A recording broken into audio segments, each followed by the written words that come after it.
Selamat datang di channelku tutorial, channel yang semoga bisa membantu permasalahan kalian. Nah, di video kali ini Kotrol akan memberitahu kalian bagaimana cara menonaktifkan notifikasi yang muncul dari aplikasi Google Chrome atau mungkin dari aplikasi lainnya. Nah, misalnya kalian lagi nonton atau lagi main game, tiba-tiba ada notifikasinya kayak Google mak cetung gitu di bagian pojok kanan bawah di laptop atau komputer kalian. Itu kadang kan ganggu banget sih ya, jarang-jarang munculnya. Tapi kalau pas munculnya kita lagi nonton muncul itu kan mager banget. Meskipun kita bisa nutup dengan cara nge-close atau nutup dengan cara klik ini.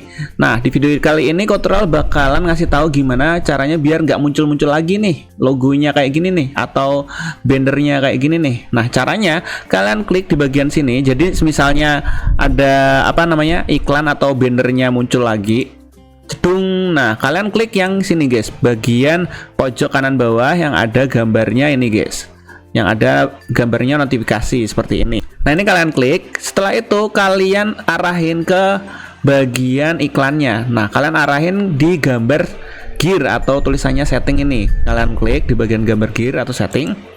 Setelah itu kalian pilih turn off all notification for Google Chrome. Nah, jadi notifikasi dari Google Chrome ini bakalan off guys. Jadi nggak bakalan muncul lagi di layar desktop kalian. Kayak gitu doang guys. Sebenarnya guys, simple kan? Kalian langsung turn off all dan udah deh. Nanti notifikasi dari Google bakalan hilang dan nggak muncul lagi kayak gitu guys. Dan jika kalian ingin munculin lagi, bang, aku pengen munculin lagi notifikasinya, aku pengen dapat notifikasi seperti sebelumnya, misalnya seperti itu, kalian tinggal klik di bagian sini lagi, di bagian notifikasi ini tadi.